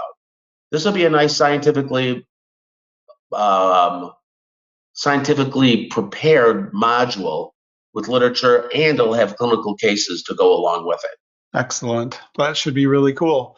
The final module, module 10, is implementing TMD and occlusion into your dental practice. I want you to have a workflow with these cases. So what I'm going to do, I'm probably going to show 3 to 4 cases, all at different levels of case acceptance. Some say yes, some say no, some are phased, some are complete. But I want you to be able to walk through how to do that in a practice so you know how to move patients in and out, because not everyone's going to say yes right away. So this is going to be something that's really going to help you kind of not blow people out of the water, because that's what I did when I learned a lot of information. We'll talk about when to get an idea if patients are ready to hear the message. We're also going to talk about how do you position your practice in your community. I'm a huge believer in study clubs. For me, it's a great way to learn. It was a great way for me to be known in the community as someone who would be happy to see these types of patients, when a lot of times there weren't really people who wanted to see these type of patients. The irony is that after those patients came to the practice, if they had restorative needs, generally the referring dentist preferred not to do the restorative because they were uncomfortable with the structural change at the joint level. So really what it did, it created an entire new source of restorative cases in my practice, which allowed you to have a very sustaining practice over the years. So we'll talk about that. We'll talk about how to become that practice in your community. This is kind of the wrap up to putting everything together. So you're going to see cases, you'll see how we communicate with patients with correspondence, and you'll have templates for that as well. So this will be a fun module to kind of tie everything together at the end. Yeah, and that's a good point. You're giving downloads in the various modules of things that people need Right. to help them implement this into their practices. Right. Perfect. Okay, well, as you can see, this is a comprehensive curriculum designed to teach you how to recognize and confidently treat TMD patients. You know, I can't imagine you heard all of that and you don't think that this is a comprehensive curriculum. It's designed A to Z to teach you about TMD patients and how to manage them and how to practically implement this into your practice. That's very important to Jim. But this is also a highly interactive coaching program. Because implementation is so important to us, we're including the TMD Online Coaching Webinar Series. And this coaching webinar series, these coaching webinars will help you implement this curriculum, because you're going to have the opportunity to attend quarterly webinars with Jim. Jim's going to present one of his interesting lectures, interesting case studies, something interesting because he has so much content that's not already in the course on each coaching webinar. And then the second half of the coaching webinar is your opportunity to ask him any questions you might have that you didn't ask under the webinar or under the module videos, but also to submit your cases. You could submit your cases and talk to Jim about your cases. So I think that that's the best part about these. coaching webinars that we've set up with Phelan Dental Seminars. For me, with my occlusion design course, where we're looking at, cosmetic and full mouth rehab type of cases, it's fun to look at the cases with the members and look at their photo series, their radiographs, their study models, photos of their study models or their scans, their different scan files. With Jim, you'll be able to, look at results of MRIs, results of CBCTs once you've gone through and understand how to set all that up. So this is going to have very practical value to you because you'll be able to coach with him about this. And the other thing is you can ask questions under any of the videos on the membership site, and Jim will be answering the questions too. So I think that the coaching part of this makes this a different program than anything you can get anywhere else, and extremely valuable as an online course. You could take this. You don't have to fly anywhere. You don't have to take a lot of time off. You can just do this all at your own pace online, but you have the ability to ask Jim questions, and that makes it very powerful, and attend the quarterly coaching webinars. Don't you agree, Jim? Like we had our first one and people had so many good questions, I think. I'll tell you, I love that format. I used to do a webinar basically in the school year months from September to May when I would look at cases when I was teaching down in St. Petersburg with Mark Piper. I love this format. It's a great way to have people look at cases. It's really a nice way because I'm going to tell you the key to doing this is putting together the PowerPoint template. Mm-hmm. That means you got to get good pictures. You got to put them in. You got to post-process the scans. If you can do that, everything else falls into place. Mm-hmm. So that's what these are for. The other thing is these are PowerPoint template for people to use. Right. We'll have a template they can use, and if we need to, we can also we can change it into a keynote if those who for people more on Macs. Into a keynote for the Apple people. Not everybody will have PowerPoint these days. Pardon me? Not everybody will have PowerPoint these days. Stephen and I go back and forth on this discussion. Well, Keynote comes free with your Mac, and everybody's buying Macs now. So. Even you bought one. These will be fun webinars. It's nice to be able to look at cases together. I'll tell you, that was one of the things when I started. I didn't really have anyone to look at cases together. I remember I'd bug Mark Piper look at an MRI with me, and he was gracious enough to do it when I'd sit in the car when I wouldn't get out, and I'd show him, here's another one, here's another one. So it's nice to look at this, and if you start putting this together, it's easy to talk to patients about it because once you can show it to them, they can see it too. It's nothing mysterious about it. Mm-hmm. So excellent. So TMD Online includes 5 great bonuses. We've already talked about bonus number 1 because this is our quarterly coaching webinars with Jim. And so I just think that this takes the program to a different level of understanding and implementation, which is the key. I believe that you can really implement better when you have the opportunity to have these coaching webinars. And bonus number 2 is a seminar that Jim did with my occlusion design members. It was a full-day seminar called A New Perspective on Occlusion. And we're giving you the seminar replay. It's about it's actually almost 7 hours. Yeah, it's 7 hours. It's a comprehensive lecture. Yeah, it was a really comprehensive lecture. So I think it's a good overview of your overall program that they could watch even before they watch the modules if they wanted to. Sure. Yeah, but it's just there as another, sometimes hearing things different ways also helps. So this is a different presentation than what you're doing in the modules. They're completely new and different. So it gives people a couple of different ways of hearing the concepts, I think. Which is I have to tell you, for me, that was really valuable going through the learning process, because every time I heard it differently, I heard it in a different way relative to different patients I had seen. Oh, okay. So that's why I didn't want to when I was putting together the modules, I wanted to do them in a different manner than this lecture. So it'll give you two different ways to hear the information. Yes, yes. Yeah, I've watched both and it's completely different. So that's cool. That's very cool. Bonus number 3 will be coming up. Jim's going to build a bonus module, essentially, mastery of occlusal equilibration therapy. So I think that's going to be great. Maybe you can tell them about that, Jim. You know, it's interesting. Equilibration has gotten kind of a bad name. I have to tell you, I've equilibrated a lot of patients over the years, and it's a very valuable procedure, and it's a procedure that we all need to know. The Mm-hmm. problem is it's usually not taught, I think, in a way that's very easy to do. We're going to talk about it very logically.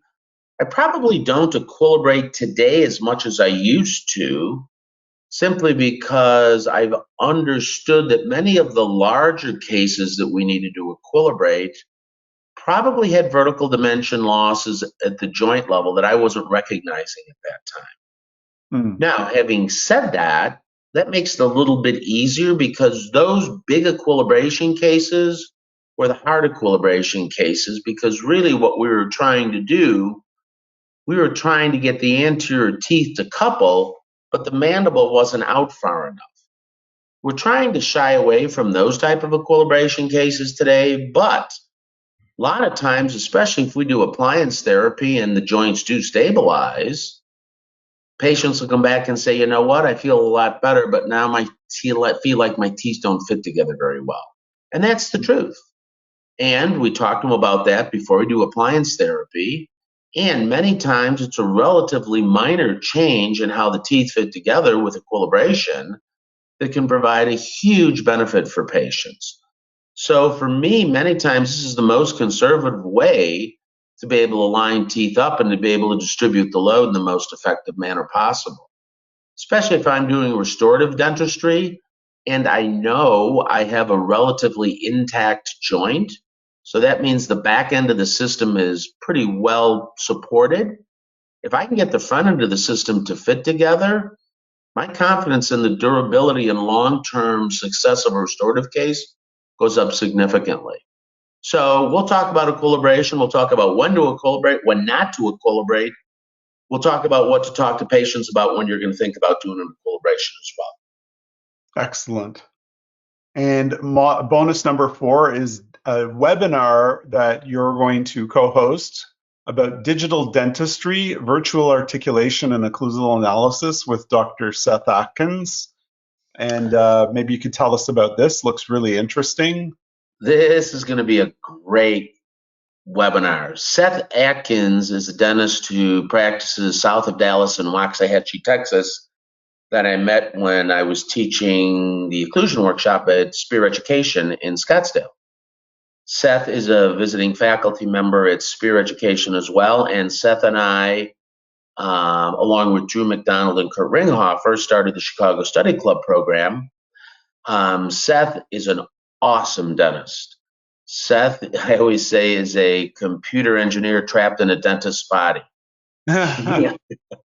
He understands virtual articulation as well as anyone I've heard speak on the subject. He's an expert in the digital side of dentistry. This will be an awesome presentation. I think it's going to change the way you think about how you're going to gather your diagnostic records in the future. It's also going to be a very interesting way to look at how to look at occlusion on an articulator as well. But I think most of all, what it's going to do, it's going to change the thought process that the analog articulator is the gold standard. I think what we're going to realize is that the analog articulator was built to manage the miss. We knew we weren't accurate. If we can move to a virtual based articulator, I think we can more accurately mimic the patient's anatomy. And with some of the new technology today in terms of jaw tracking, we can not only fit the system better virtually on an articulation system, we can also now copy the patient's pathways. So really, we have everything at our disposal now to be able to know how to rebuild an occlusion. So Amazing. this is going to be an awesome. Seth is a great lecturer. This will be a fun one. Yes, and we're looking to schedule this one soon. So, Yep. all right, that sounds awesome. And bonus number 5 is TM joint imaging from the radiologist's perspective with Dr. Tom Preedy. And Jim, you have Dr. Tom, who's your radiologist, coming on, and he's going to talk about TM imaging. Tom Preedy and I have worked together for over 25 years reading MRIs and CBCTs. Tom's an expert in the field. Tom, however, comes from a different perspective than we do. He's an MD. He's going to look at this from a radiologist perspective, and he's going to tell you that we see structural changes in the TM joints earlier than any other orthopedic joint in the body. And he's amazed at the level of breakdown in growing patients compared to other peripheral joints. Tom's a great presenter, has a wealth of information. You'll love this. You'll love this one. Yeah, this is something to look forward to as well. We do have questions typically about CE points, and we are offering CE points with this program. Phelan Dental Seminars is an AGD PACE program provider. So we're giving CE points with each module. Basically, to qualify in some jurisdictions, we have a test for each module. So if you enter the test, if you let me just say that again. So we have a test for each module, and if you submit your test and you score a passing score, which is easy if you've watched the module at all, you'll obtain your CE points. All of the coaching webinars, we also give CE points for attending. So if you attend, it's recorded in the webinar software, and we'll give you CE points for attending. One question we get also is, do we have CE points for the free promotional type webinars like this? We don't. We get thousands of people every month going through our free trainings, and it's just not practical for us to submit custom CE points for each person that goes through these free trainings. It's literally thousands per month, so it's just too many people. So we don't, but we do for the members, because we have thousands of members also, but it's easier to manage the members than people going through these free promotional webinars, because they could log in and log out in 10 minutes just to get the CE points, and we're supposed to check that, and it's just really not practical. So now, after all of that, you basically have 3 choices. You can do nothing and treat this as an interesting learning exercise, which is totally fine. You can endeavor to learn all of this yourself and create your own TMD systems for your own practice, and spend probably 20 years putting all of this together, to be honest. Or you can choose to work with Dr. McKee and use his systems and coaching to help you treat more of these cases in your practice. He's putting together a turnkey solution for TMD patients in this whole program that you can implement in your practice with effort of watching the modules and doing the work of learning this material. So I think that is the best choice if, of course, you're wanting to treat these patients, which, if you want to grow your practice, is going to be a huge thing to grow your practice. So, if you want to recognize and confidently treat TMD in your practice, the TMD online program is specifically for you. We've created this really just for you and for everybody who wants to be able to confidently manage the TMD patient that walks into their practice. So, Jim, we have some questions. I'm just going to go through some of them with you. Okay. Sorry if we don't get to all of your questions, but we'll do our best to get through a number of them. We have a lot of people on again. So, Jim, somebody wants to know, do you share in the course itself diagnostic injections and nerve blocks, and where is it? Which module? It will be in module 3. It'll be at the end of module 3. We'll talk about how to do 3 nerve blocks. the auriculotemporal nerve block, which will block the input into the TM joint, the greater occipital, which will input from upper cervical pain, and greater auricular, which is right over the sternocleidomastoid, which will influence sympathetic nerve activity. By understanding what percentage of the pain is relieved with each block, we'll know which way to now move forward with our thought process on treatment. Excellent. And do you show video of taking the blocks, or? We show a video of all 3 blocks, yes. Amazing. So yeah, I've got expanded material on that in that module. So that should make implementation of adding these blocks pretty simple. I will also show some blocks in module. I'll show the results of blocks in module 8 and with some treatment planning cases too. Oh, excellent. Excellent. Okay, so that's good. That's what people want to know. A few different questions. Here's one. I've recently learned and began to use Botox for facial pain, mostly masseter frontalis and temporalis. I'm interested in how or if, TMD will be affected by Botox. I get a lot of questions about Botox. It's really a hot topic. Mm-hmm. So what does Botox do? Basically, what Botox does, it paralyzes the muscles. So I'm going to borrow an old Mark Piper line. Mark used to say, ask the question on a deeper level. The question is, why are the muscles contracting at the level they're contracting at? Mm-hmm. So then the question becomes, okay, what causes muscles to contract? I don't think we know for sure, but today I believe basically 2 things that we have to think about in terms of muscle contraction. Number 1 is how the teeth fit together. I still think it's important to make sure the teeth fit together. But the second, which I really have a new respect for, is the impact of elevated sympathetic nerve activity. Because with that, the fight or flight response, which you hear a lot about in the airway world, with that comes a sympathetically induced muscle dystonia. And I think that's what, for years, what we've called bruxing and clenching.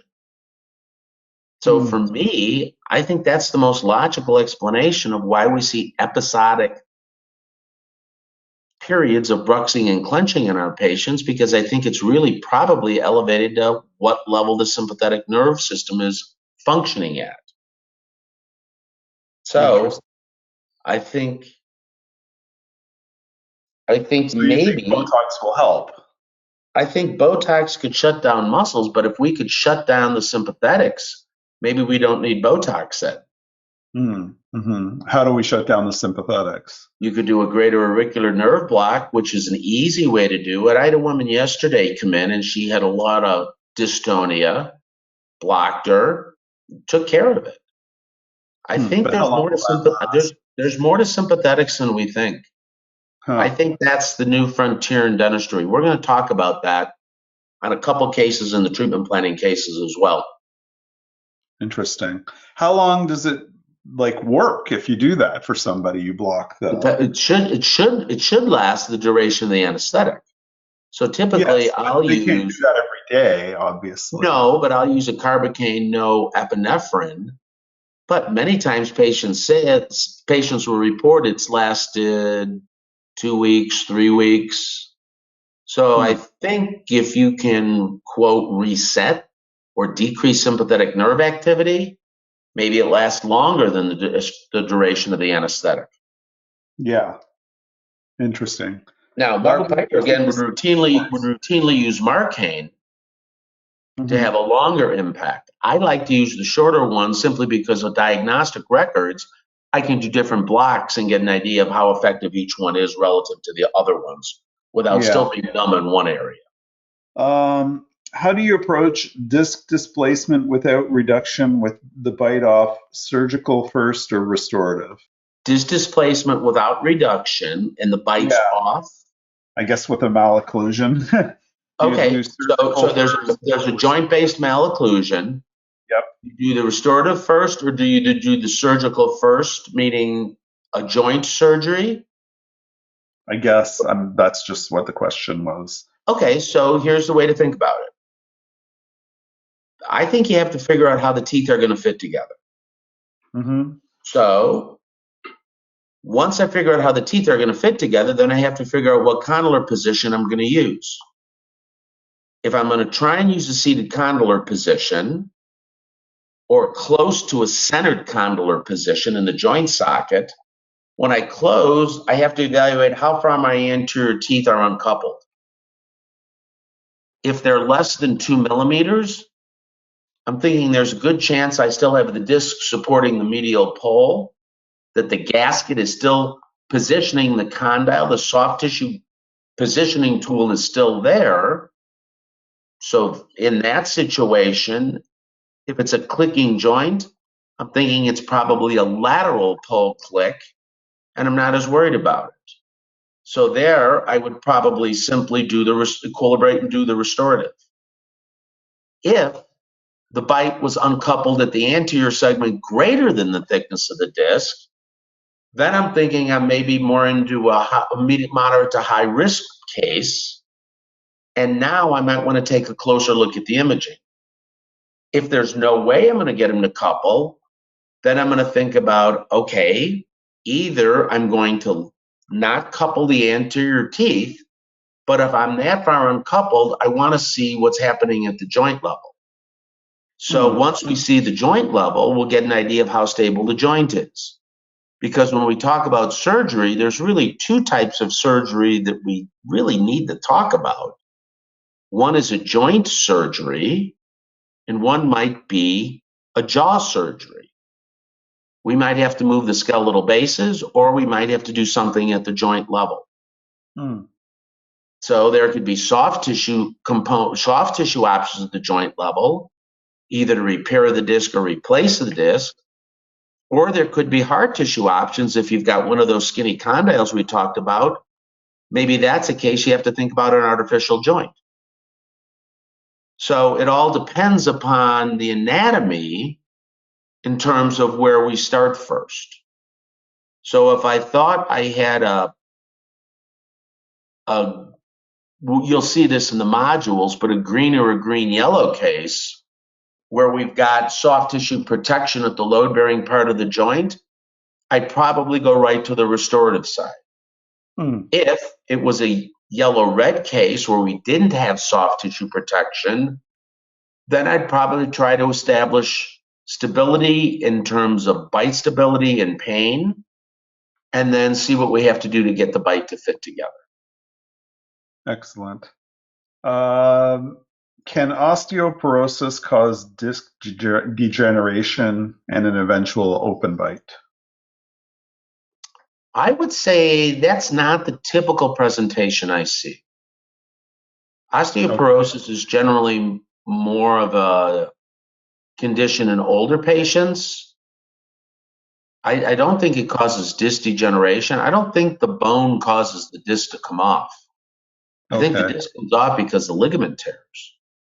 So for me, I don't think the bone magically melts underneath the condyle. The condyle magically melts underneath the disc. I just don't see that. I image a lot of young kids. I don't see bone damage unless the disc is off the bone. Okay. So let me put it that way, I guess. So that would be the way I would think about it. And I think what you see small bone volume when the disc is off before growth is complete. I don't think it's osteoporosis that causes it.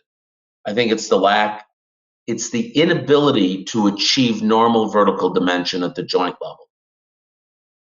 I see. Another question, if the disc is displaced on a child and we see this on the MRI, is there something we can do to get it to go back into place and allow the condyle to start growing again? Fabulous question. So we'll see it's off, but when we take the MRI, we're also going to take it at where we might try to get back underneath it. Okay. So we'll take it and fully seated, and if it's off, our next position is going to be maximum intercuspation. If it's on in maximum intercuspation, Maybe we do nothing and just let the orthodontist build the bite in maximum intercuspation with the disc covering the bone. Mm-hmm. If it's not there, though, then we're going to look at the class 1 occlusion. So that means we might have to do an anterior repositioning appliance in the growing patient, more commonly known as a functional appliance. Mm-hmm.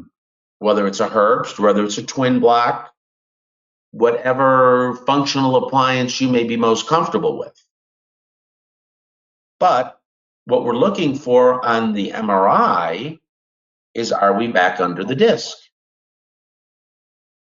So that's one option.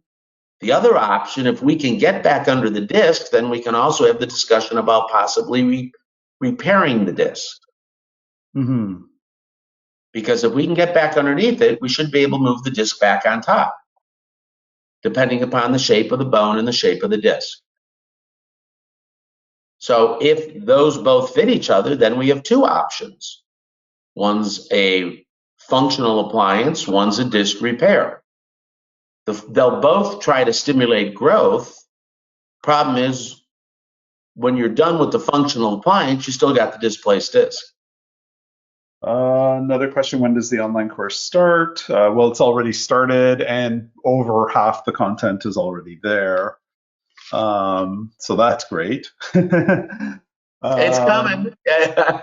Coming, yes. And as the course gets finished, the tuition fees will increase. So the initial people got a tuition fee discount that was greater than this. Now that half the course is finished, the tuition is raised. As the course gets more completed, the tuition will raise again. So we're slowly, gradually increasing the course as everything gets completed.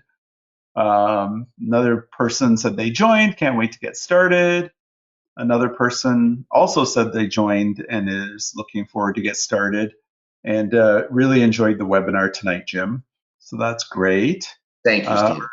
AGD points given with the program, TMD online. Yes, we talked about that. There will be AGD points.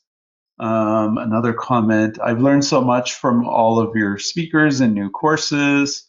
And I definitely am interested in TMD online, so that's great. Another comment, joining now, very informative webinar. Knowing what I know now, I do see a lot of patients with TMD. For example, I wondered why an orthodontist would finish cases with an anterior open bite. Now I know the possible reason behind it. I look forward to being able to direct patients to the right course of treatment and managing their expectations, especially these ortho patients, I think. Do you want to comment about that, Jim? I guess you did already during the webinar, but. Yeah, but I really think that, I'll tell you, we could really support our orthodontists better than we do. I think we're really hanging them out to dry. I think that what you're seeing today, the orthodontic practice is becoming the class 2 dumping ground, because a lot of the easy class 1 patients general dentists are doing, or patients are doing themselves. Mm-hmm. So class 2, when you talk to an orthodontist, it's not uncommon to hear 50 to 75% of their new patients are class 2. My belief today is that class 2 patients most of the time have a joint-based etiology. I don't see normal class 2 patients. I don't see class 2 patients with normal joints. Let me put it that way. When they're imaged, I mean, I keep looking for them, and I keep telling people to send me cases that show it, and I don't get any emails on it, and I don't see them myself. So, and it's not in the literature. It certainly states today. Daniel Manfredini in 2016, a systematic review of literature, said if you've got class 2, you're more likely, if you have class 2 occlusion, you're more likely to have displaced discs. I mean, I think today it's pretty much generally accepted that if you have a class 2 occlusion, the likelihood is you don't have normal joints. So if 50 to 75% of your patients are coming in not having normal joints, but everyone in the world thinks they are having normal joints, the problem is with the class 2 occlusion, it's an anterior posterior problem. Mm-hmm. Most of the orthodontic discussion today is revolving around airway, and that is a transverse discussion, because the thought is you want to expand the maxilla to increase the width of the nasal tissues. Yeah. The problem is you cannot expand your way out of an anterior-posterior problem. Mm-hmm. When you have injured joints that aren't growing, you have an anterior-posterior problem. That's why the anterior teeth are uncoupled. So that's why if we can diagnose that and send the patient with imaging to the orthodontist, now we can have a better discussion about how to finish the case, because that's ultimately the problem. How do you finish those cases? Do you leave them uncoupled, or do you retrocline the upper anteriors so the front teeth touch? I mean, I don't know about you, Stephen, but I don't like retroclined upper anteriors. No, I agree. So that's the discussion point on the Class 2 orthodontic finishing. Yeah, makes it tough. Are most of the orthodontists aware that Class 2 patients have TMD issues? No. Somebody needs to give them a lecture. Well, honestly, No. I've always said imaging sets them free. Yeah, yeah. I mean, if I'm an orthodontist, this is the most important information I can hear. Yeah. Yeah, you'd think. I mean, because normally they start to get sore when they go on. The 14-year-old girl gets sore when they put the Class 2 elastics on to try and finish the case. Mm-hmm. And then the question is, did my orthodontist cause this? Mm-hmm. I spend a lot of my day defending orthodontists. Yeah, that's very interesting. Yeah. Okay, well, you know what? I think that was a good round of Q&A, Jim. So I know we're on a bit of a time limit, so I just want to reiterate, we have a webinar membership offer for the next 2 hours. Well, it's less than 2 hours now. You can save $1,600. Join TMD online today. We have 3 payment options.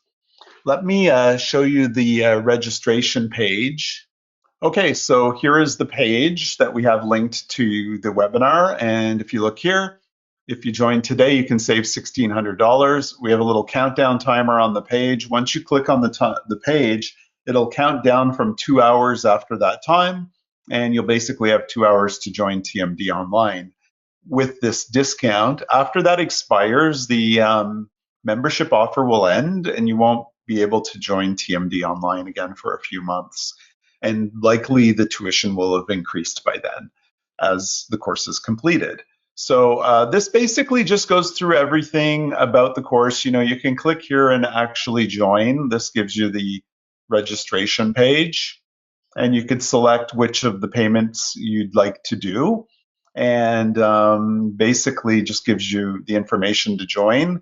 This page shows you all the information about the course. So detailed information about each module, descriptions of each module. This is a picture of the portal. This is module 1, module 2, 3, 4, 5, 6, 7, 8, 9, 10. And half or over half the course is already on the portal. So you have a lot there already to go through. You also have the first quarterly coaching webinar, which had a lot of interesting Q&A. And you have the 7-hour seminar replay, a new perspective on occlusion, full day seminar. So this is already there. There's a lot already on the portal. Shortly, you're going to have the equilibration module. And in the next few months, we're going to have the digital dentistry virtual articulation webinar with Dr. Atkins. So a lot of this is going to be there soon. In a little bit down the road, probably 6 to 8 months from now, we're going to have the bonus with Dr. Preety about radiology. Jim's also working on a few other bonuses that we're going to have over the next 2 years, so this won't be it, but we're not going to announce those yet. They'll be announced soon. So keep in mind, over the next 2 years of your membership, you're going to get a couple of other guest webinars. We have a few really good ones that we're lining up, and I think you'll really enjoy that. So this shows you all the information about the course. This is actually the portal here. And if you look, Jim's basically design the portal as a series of questions for each module. So each module, is every module 8 questions, Jim? I think the second one is 7 questions. I might have to add another one to that just to make it symmetrical. Yeah, they seem to be all 8 questions, although some of them, like TMD, MRI, you're going to have extra bonus content beyond the 8 questions. So we've got the 8 questions here. Plus, there's a bonus how to order an MRI for TMD patients, just the exact information on that. And then there'll be some bonuses on slices and how to process that. So, you know, there's a lot here already. There's downloads. There's the other thing is, you know, the course is being built, and as an early adopter to the course, you have the opportunity to give some suggestions. And we've already used some of the suggestions, like the bonus content about showing how to process the slices. So a lot of the I'm going to have I just did videos this week on how to take the bite records as well for the MRIs and CT scans. So those will be in the modules as well. Oh, that's good. That's good. So you're going to have video of when you're ordering these, what bite records to send with. Exactly. So you'll see exactly how to do it. Yeah, that's what I was thinking. It would be good to have to do. So okay, perfect. So see, it's a growing beast. That's very true. This is something that's just going to have more and more content as people have suggestions also. So that's the beauty. Jim's really open to suggestions to making this the best TMD course in the world, really. It's going to be the best TMD course in the world, the most comprehensive TMD course, the most applicable, and with coaching. So that's basically what we're striving for here. And again, I guess the thing I want to emphasize is while it is TMD, it's really the restorative TMD patient is really kind of the way to be thinking about this, I think, because it has so many applications other than the TMD pain patient. That's what I think. It's not a pain course per se. It's TMD restorative more than anything. Which is really what most of us do. For sure. That's why it's applicable. For everybody. So once again, you know, we have our webinar membership offer, and in the next 2 hours you can join. We're just about to wrap this up. I hope you enjoyed the presentation today. It hopefully taught you a lot and really opened your eyes on the possibilities of TMD and this approach to TMD with your restorative dentistry, and the ability of this to really help grow and, you know, expand your practice. So thanks again, Jim, for spending your time with us today and putting all of this together. And I'm looking forward to connecting every quarter on our quarterly coaching webinars, buddy. Well, thank you so much, Stephen. It's always such a treat to be with you, and I want to thank you for everything you've put together here. So thanks. Look forward to next time. Awesome. See you soon, everybody. Take care.